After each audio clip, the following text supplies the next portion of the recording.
बोले कि नोटबंदी कर दिए तो कमर टूट गया। रिजर्व बैंक ने प्रेस कॉन्फ्रेंस करके कहा कि 99.7 पैसा वापस चलाएगा। तो 3% काला धन था, और जब काला धन वापस चलाया तो आतंकी हमला कैसे हो रहा है? आज भी कठुआ में आतंकी हमला हो गया। पुलवामा में 5 साल हो गया, आज तक SIT की रिपोर्ट नहीं आई कि पुलवामा में 300 आरडीएक्स कहाँ गया। खैनी का चिनौटी नहीं था भैया। बिहार विधानसभा में दारू की बोतलें पकड़ाई थी। क्या बिहार विधानसभा दारू माफिया है? अगर है तो सम्राट चौधरी तत्काल रूप से इस्तीफा दे, विजय सिन्हा तत्काल रूप से इस्तीफा दे, और नीतीश कुमार तत्काल रूप से इस्तीफा दे। आपके राज्य में विधानसभा में दारू मिल रहा है, रोड पर तो छोड़ दीजिए।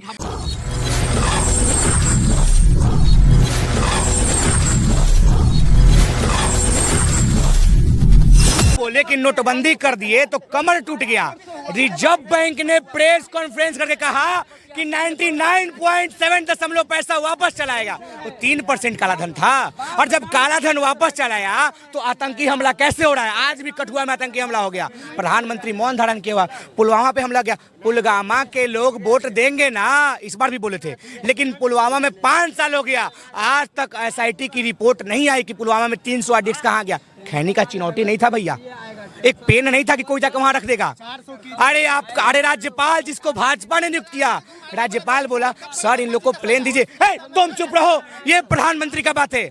अरे राज्यपाल सत्यपाल मलिक जी आकर बोले कि प्रधानमंत्री हमको बोला तुम चुप रहो, ये प्रधानमंत्री का बात है। अरे आप बताइए, आपका पुलवामा हमला किसी कार्यकाल में हुआ? उरी का हमला किसी कार्यकाल में हुआ? पठानकोट का हमला किसी कार्यकाल में हुआ?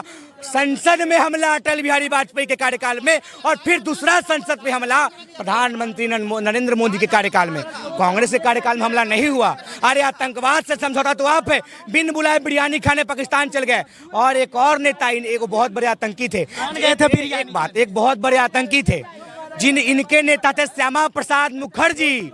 इन्होंने उस आतंकी का सुप्रीम कोर्ट में केस लड़ा था। तो ये मत भूलिए कि आपके नेता आतंकवादियों का केस सुप्रीम कोर्ट में लड़ा करते थे। कांग्रेस के नेता कोई आतंकवादी का केस सुप्रीम कोर्ट में नहीं लड़ा था, आप लोग लड़ा करते थे। तो आतंकवाद, अरे कांग्रेस का रिश्ता तो आतंकवाद से है।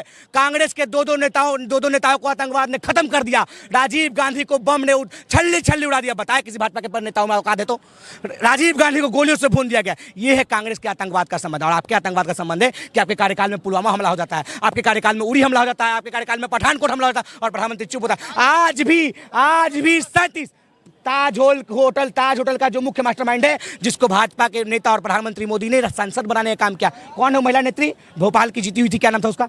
साध्वी प्रज्ञा सिंह ठाकुर। अरे पूछो उससे जाकर, कांग्रेस का सरकार था और नंगे करके पीटा। ये कांग्रेस में दम है, आतंकवादियों को हम नंगे करके पीटते हैं। साध्वी प्रज्ञा ने खुद बोला कि कांग्रेस के कार्यकाल में हमको नंगे करके पीटा गया। तो आरती खिलाएगा, थोड़ा मिठाई खिलाएगा। आतंकवाद से जिसका संबंध होगा उसको नंगे करके पीटा जाएगा। आप क्या कहना चाहेंगे? देश के एक महान संत और भाजपा की नेत्री को इस प्रकार से अमर्यादित भाषा, यही कांग्रेस की महिलाओं के प्रति चाल, चरित्र और चेहरा है, जो सच्चाई कि इस प्रकार की भाषा, जो कांड हुआ हो तो हुआ ही होगा, लेकिन उस बात को तोड़ मरोड़ कर किस प्रकार से पेश कर रहे हैं, ये इससे बड़ा इनका कहना कि वो खुद बोली थी प्रेस कॉन्फ्रेंस का भी। ये यही बातों को ना कंफ्यूजन बनाते हैं। मैंने बताया अभी कि देश में एक ही नेता है जो कंफ्यूजन में है, उसका नाम है राहुल गांधी। और एक ही पार्टी है जिसका एक कार्यकर्ता, एक प्रवक्ता कंफ्यूजन में है, उसका नाम है कांग्रेस पार्टी। कंफ्यूजन में भैया ही थे, आलू सोना वाला पे इन्हीं के मुंह पे तमाचा मार दिया। अब तो खाने लायक नहीं बन रहा है। अब जरा बताइए, महिला वाला पे बोल रहे थे।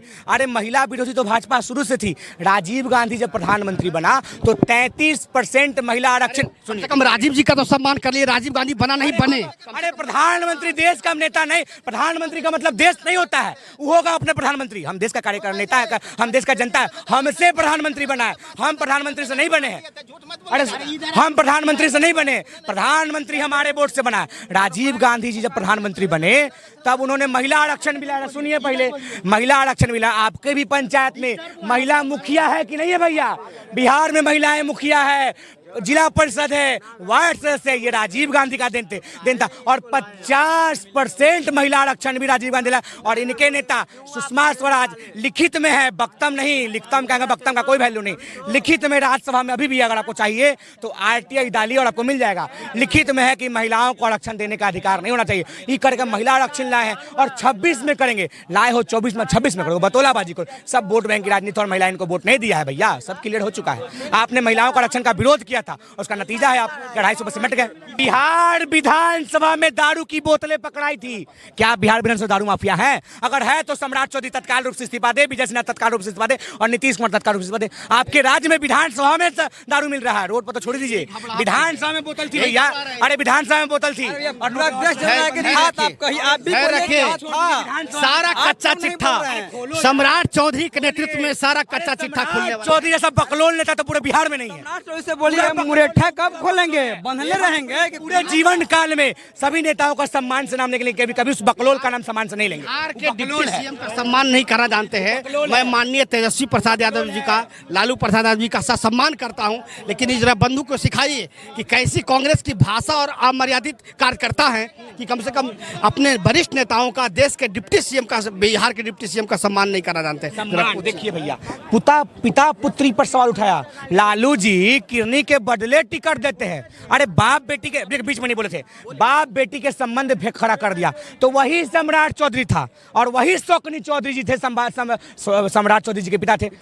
आरजेडी उनको टिकट दिया था तो क्या किरनिया लिया था? और नहीं लिया था तो पैसा लिया होगा। जब पैसा लिया था सम्राट चौधरी जी तो बताइए कि आपके पास पैसा कहां से आया? सम्राट चौधरी पर ईडी सीबीआई का जांच बैठना चाहिए कि उन्होंने आरजेडी के नेता लालू प्रसाद यादव को पैसा दिया और पैसा नहीं दिया तो टिकट कैसे मिला? जब सम्राट चौधरी को बिना पैसा का टिकट दे सकता है तो अपनी बेटी को भी टिकट नहीं लेकर टिकट देगा, इसलिए ऊपर बकलोल नेता। क्या कहना चाहेंगे? मुझे तो अब शंका हो रही है कि बेचारी रोहिणी जी किडनी दी है कि नहीं दी है। सम्राट चौधरी के पिता के ऊपर भी तो आरोप ये है। आरोप तो ये लोग लगाते ही रहेंगे। इनका तो आरजेडी के नेता थे कि नहीं थे? चोली दामन का जो संबंध होता है ना, वही संबंध इनका उनसे कंफ्यूजन में रखना और देश पर राज करना, भ्रष्टाचार करना, परिवारवाद बढ़ाना, यही आरजेडी और कांग्रेस का चाल, चरित्र और चेहरा है।